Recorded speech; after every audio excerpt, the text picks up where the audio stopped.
मंडळी, तुम्ही मला हा व्हिडिओ बघितल्यानंतर म्हणाल की काय ही बाई आळशी आहे, माझ्यासारखी आळशी मीच असं. हे का तर पुढं व्हिडिओ बघितल्यानंतर तुम्हाला नक्कीच समजेल. तर मी सुरुवातीला तर चपातीची कणिक मळून घेतली आणि 15 ते 20 मिनिट ही कणिक मळून घेऊन भिजण्यासाठी ठेवून दिली. कणिक भिजते तोपर्यंत मुलाच्या आवडीच्या भाजीचे वाटण बनवायसाठी घेतले. 2 चमचे तेलामध्ये 3 उभे पातळ चिरलेले कांदे चांगले लालबुंद होईपर्यंत भाजून घेतले. त्यानंतर त्यामध्ये 10 ते 12 लसणाच्या पाकळ्या, 10-12 काजू, 2 चमचे मगज बी, त्यानंतर 1 इंच आल्याचे तुकडे आणि 2 मोठ्या आकाराचे टोमॅटो बारीक चिरून यामध्ये घातले. चवीनुसार अगदी थोडंसं मीठ घातलं, चांगलं परतून घेतलं आणि टोमॅटो चांगला गळेपर्यंत 4 ते 5 मिनिट झाकण ठेवून घेतलं. 4 ते 5 मिनिटांमध्ये टोमॅटो चांगला गळला जातो. गॅस बंद केला, संपूर्ण थंड करून अगदी थोडंसं पाणी घालून याचं वाटण बनवून घेतलं. त्यानंतर कुकरमध्ये जिरा राईस फोडणीला घालत आहे. 2 चमचे तेलामध्ये साधारणतः 1 ते 1.5 चमचे मी इथे जिरे घातले. जिरे चांगले फुलल्यानंतर यामध्ये स्वच्छ धुवून घेतलेला लॉंग ग्रेन बासमती राईस घातलेला आहे. तुम्ही कोणताही तुमच्या आवडीचा राईस घातलात तरीसुद्धा चालू शकतो. चवीनुसार मीठ घातलं, भरपूर अशी कोथिंबीर घातली आणि हा तांदूळ चांगला मिक्स करून घेतला. हा तांदूळ मी स्वच्छ धुवून घेतलेला आहे, भिजवून वगैरे घेतलेला नाही. इथे तांदूळ मी बरोबर 1 वाटी घेतलेला होता.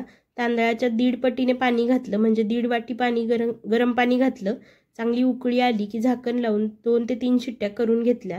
त्यानंतर आता वाटण केलेल्या त्याच कढईमध्ये आणखी 2 चमचे तेल घातलं आणि तयार वाटण यामध्ये घालून चांगलं तेल सुटेपर्यंत परतून घेतलं. आता यामध्येच 2 चमचे किचन किंग मसाला आणि 1 चमचा काश्मीरी लाल तिखट घातलेलं आहे, जे रंगासाठी येतं. याने भाजी काही जास्त तिखट होत नाही. हे चांगलं परतून घेतलं. त्यानंतर यामध्येच 1 चमचाभर कसुरी मेथी हातावरती चांगली कुस्करून घातली. यामुळे कसुरी मेथीचा फ्लेवर भाजीमध्ये चांगला उतरला जातो. चांगलं परतून घेतलं. त्यानंतर चवीनुसार मीठ घातलं. मीठ घालताना जरा बेताने घाला, कारण वाटण बनवताना सुद्धा आपण थोडं मीठ वापरलेलं आहे. इथे सगळा आमोदच्या आवडीचा बेत होता. अहो, नाव फक्त आमोदचं, गाव तर सगळं आमचंच असतं. कन्सिस्टन्सी ॲडजस्ट करण्यासाठी मी यामध्ये पाणी घातलं. इथे मी पनीर मसाला बनवत होते. चांगलं मिक्स करून घेतलं. उकळी आली की झाकण ठेवून 4-5 मिनिट उकळी काढून घेतली. इथे मी घरीच पनीर बनवलेलं होतं, कारण सध्या हल्ली मार्केटमध्ये भरपूर असं बनावट भेसळयुक्त पनीर येतं आहे. त्यामुळे बाहेरचं पनीर खाणं शक्यतो टाळतो आम्ही. त्याच दिवशी सकाळी मी घरगुती पद्धतीने घरच्या घरी 1 लिटर दुधापासून हे पनीर बनवलेलं होतं. तुम्हाला जर डिटेल रेसिपी हवी असेल तर माझ्या चॅनलवर अपलोड केलेली आहे, तिथे जाऊन नक्की बघा किंवा लिंक म्हणून टाईप करा, मी त्या व्हिडिओची लिंक नक्की देईल. बघू शकता किती एकदम मऊ आणि लुसलुशीत असं पनीर तयार झालेलं होतं. ग्रेव्हीला आता चांगली उकळी आलेली आहे. झाकण काढून घेतलं, तळापासून व्यवस्थित हलवून घेतलं. त्यानंतर आता हे तयार केलेले पनीरचे तुकडे यामध्ये घालून घेतले. तर तुम्हाला वाटत असेल की आमोदचा बर्थडे होता की काय, पण नाही मंडळी, आमोदचा बर्थडे काही नव्हता. त्या दिवशी होता चिल्ड्रन्स डे. हा व्हिडिओ चिल्ड्रन्स डे दिवशीचा आहे, पण माझे व्हिडिओ अपलोड करणं झालं नाही. व्हिडिओ शूट तर करून ठेवला होता, एडिटसुद्धा केला होता, पण त्याला व्हॉइस ओव्हर करून अपलोड करणं झालं नाही, कारण माझी ऑर्डरची सुद्धा कामं चालू होती. त्यानंतर सगळ्यांचा आजारपण झालं, त्यामुळे मी व्हिडिओ असाच ठेवलेला होता. पनीर भाजीमध्ये घालून घेतलं, कोथिंबीर घातली, चांगलं तळापासून मिक्स केलं आणि तिरकं झाकण ठेवून 1-2-3 मिनिट आता हे शिजवून घेणार आहोत. तोपर्यंत कणकेने काम केलेलं होतं. कणिक व्यवस्थित तेल लावून पुन्हा मळून घेतली. एकदम सॉफ्ट अशी मी ही कणिक मळून घेतलेली होती.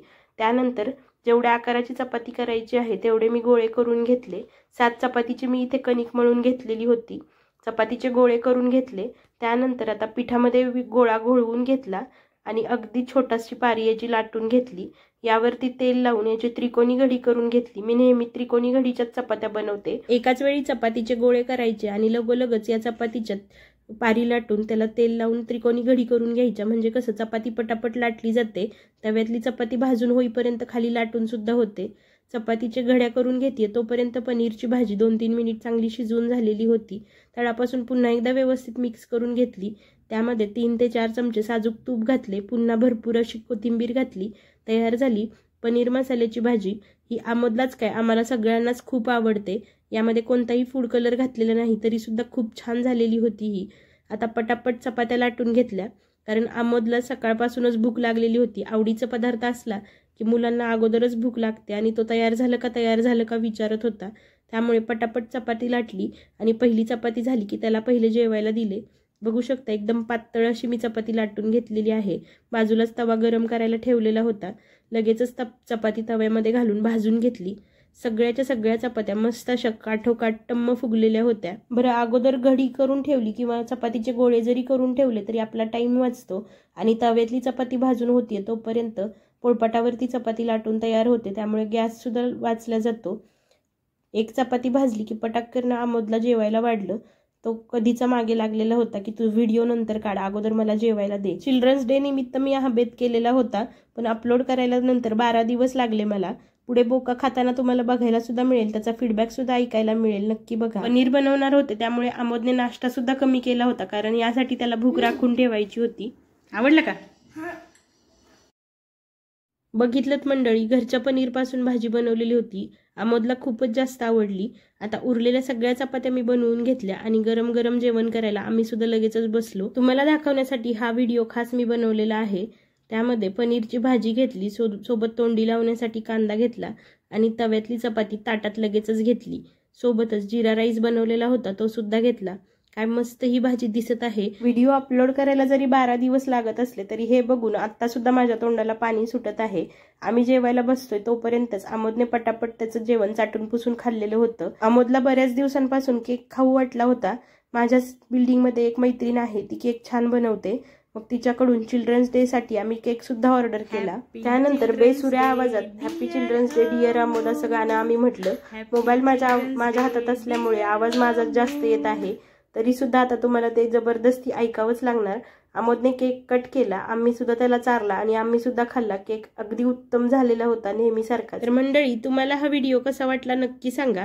आता मी आळशी जरी असले तरी व्हिडिओ चांगला होता की नाही हे कमेंट करून नक्की सांगा। व्हिडिओ आवडला तर एक लाईक आणि चॅनलला सबस्क्राईब तेवढं नक्की करा। पुन्हा भेटूयात अशाच एखाद्या नवीन व्हिडिओमध्ये। धन्यवाद।